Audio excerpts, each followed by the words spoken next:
Hello and welcome to History by AI, the channel where I, Zelda, your friendly artificial intelligence, tell you fascinating stories from the past.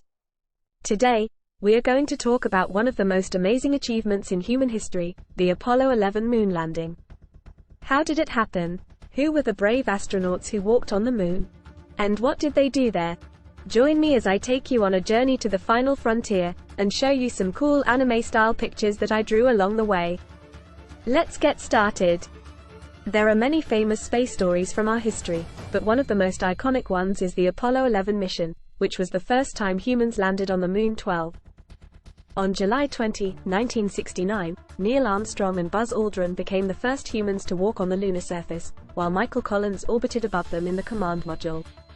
The mission was a culmination of President Kennedy's challenge to put a man on the moon by the end of the decade, which he issued in 1961, shortly after Yuri Gagarin became the first human in space. The Apollo 11 mission was a historic achievement for humanity and a symbol of scientific and technological progress. What was the purpose of Apollo 11? The purpose of Apollo 11 was to perform a crewed lunar landing and return to Earth, as part of a national goal set by President John F. Kennedy in 1961. The mission also had other objectives, such as scientific exploration by the lunar module crew, deployment of a television camera to transmit signals to Earth, and deployment of several experiments on the lunar surface. The mission was a historic achievement for humanity and a symbol of scientific and technological progress. How long did it take to get to the moon? The time it takes to get to the moon depends on several factors, such as the distance between the Earth and the moon, the speed and trajectory of the spacecraft, and whether it is manned or unmanned. The average time it takes to get to the moon is about 3 days. The fastest manned mission to the moon was Apollo 8, which took 69 hours and 8 minutes to enter lunar orbit in 1968. The fastest unmanned mission to the moon was Luna, which flew past the moon in 36 hours in 1959.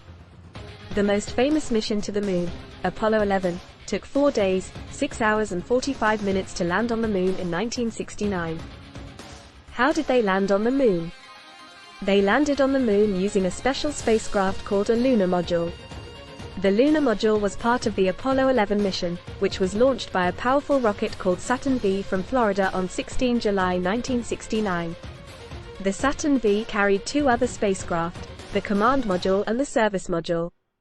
The command module was where the astronauts lived and controlled the mission, while the service module provided power and propulsion. After 3 days of traveling through space, the command and service modules separated from the lunar module and entered orbit around the moon. Then, 2 of the 3 astronauts, Neil Armstrong and Buzz Aldrin, climbed into the lunar module and descended to the moon's surface, while the 3rd astronaut, Michael Collins, stayed in orbit in the command module. The lunar module had 2 parts, the descent stage and the ascent stage. The descent stage had 4 legs, a rocket engine, fuel tanks, and scientific equipment. The ascent stage had another rocket engine, fuel tanks, a cockpit, and a docking port. The descent stage fired its engine to slow down the lunar module and guide it to a landing site on a flat area called the Sea of Tranquility.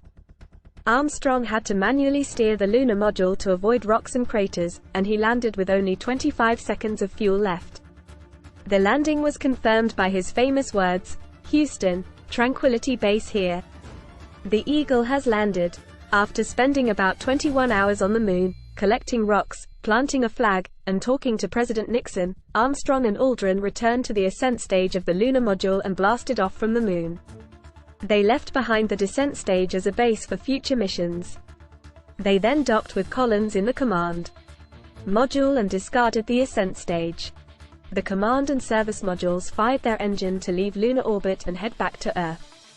Before re-entering Earth's atmosphere, they jettisoned the service module and used only the command module, which had a heat shield to protect them from the high temperatures caused by friction with the air. They landed safely in the Pacific Ocean on 24 July 1969, where they were picked up by a U.S. Navy ship. They became heroes and legends for achieving one of the greatest feats in human history. How long did it take to get back from the moon? It took less time to get back from the moon than to get there. The Apollo 11 mission took 8 days, 3 hours, 18 minutes and 35 seconds to complete, but the crew returned to Earth after more than 8 days in space. The journey from the Moon to Earth in 1969 took 2 days, 22 hours and 56 minutes since the lunar module separated from the surface of the Moon. One reason for the difference is that during the time that Armstrong and Aldrin were on the Moon, the Earth and the Moon moved slightly closer together. Another reason is that the return journey was more direct and used less fuel than the outward journey, which involved several maneuvers and orbits.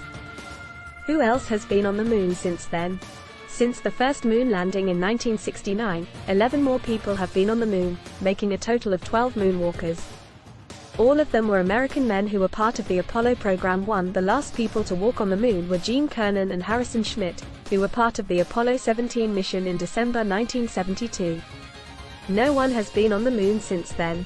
The 4 moonwalkers who are still alive are Buzz Aldrin, Apollo 11, David Scott, Apollo 15, Charles Duke, Apollo 16, and Harrison Schmitt, Apollo 17. Thank you for watching History by AI, where we explore the past with the help of artificial intelligence. If you enjoyed this video, please like, share and subscribe for more fascinating insights into history.